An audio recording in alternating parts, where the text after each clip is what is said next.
अस्सलाम वालेकुम व्यूअर्स, जैसा कि हमने लास्ट वीडियो में पढ़ा था डिस्टेंस और डिस्प्लेसमेंट के बारे में और उसका लिंक आपको डिस्क्रिप्शन में मिल जाएगा। तो आज हम स्टार्ट करते हैं, डिस्कस करेंगे यूनिफॉर्म मोशन और नॉन यूनिफॉर्म मोशन के बारे में। एक बॉडी यूनिफॉर्म मोशन में तब आती है जब वो equal distance in equal interval of time में कवर करती है। तो इसको मैं एक एग्जांपल से आपको समझाता हूँ। फ़र्ज़ करें एक कार है जो कांस्टेंट स्पीड से ट्रेवल कर रही है, उसकी स्पीड है 10 मीटर पर सेकंड। तो यहाँ पे ये मतलब है कि वो हर सेकंड में 10 मीटर डिस्टेंस जो है वो कवर कर रही है। तो इस मोशन को हम कहते हैं यूनिफॉर्म मोशन। मतलब ये कि वो इक्वल डिस्टेंस ट्रेवल कर रही है, equal interval of time. Equal distance मतलब 10 मीटर हर सेकंड में, हर एक सेकंड में वो 10 मीटर क्या कर रही है, डिस्टेंस कवर कर रही है। और इस मोशन को कहते हैं यूनिफॉर्म मोशन। और जो डिस्टेंस टाइम ग्राफ होता है यूनिफॉर्म मोशन का, वो हमेशा स्ट्रेट लाइन होता है। उसके बाद नॉन यूनिफॉर्म मोशन की हम बात करें तो नॉन यूनिफॉर्म मोशन वो मोशन होता है जिसमें unequal distance in equal interval of time में हो। मतलब टाइम एक सीक्वेंस में होगा लेकिन उसका डिस्टेंस जो है वो चेंज होता जाएगा। इसकी हम एग्जांपल लेते हैं एक फ्री फॉल मोशन के थ्रू। मतलब ये एक बॉल है, ठीक है, इसे हम रूफ या कोई बिल्डिंग से नीचे गिराते हैं तो ये नीचे आती है।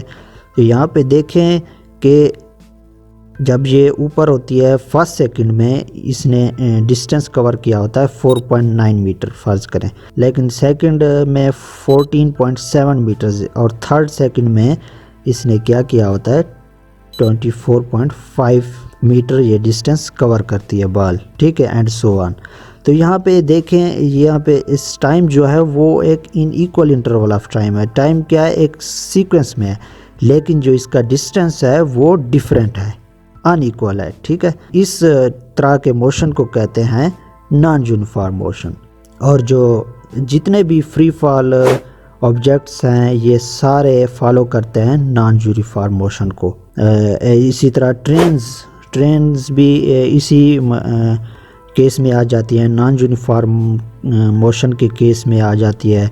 क्योंकि ट्रेन्स जब अपने ट्रैक से स्टार्ट होती है तो उसकी इनिशियल वेलोसिटी जो है वो कम होती है, जबकि वो आहिस्ता आहिस्ता बढ़ती जाती है तो उसका डिस्टेंस जो है वो क्या होता है, अनइक्वल होता है, सेम नहीं रहता। तो नॉन यूनिफॉर्म मोशन का डिस्टेंस टाइम ग्राफ होता है वो हमेशा कर्व्ड होता है।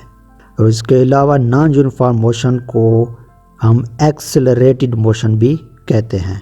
तो आज तक के लिए इतना ही। आई होप आपको समझ आ गई होगी इसके बारे में, यूनिफॉर्म और नॉन यूनिफॉर्म मोशन के बारे में। और नेक्स्ट वीडियो में हम डिस्कस करेंगे अबाउट स्पीड और उसके रिलेटेड हम न्यूमेरिकल्स भी करेंगे और डिटेल से उसे समझने की कोशिश करेंगे। तब तक के लिए इतना ही। अल्लाह हाफिज़।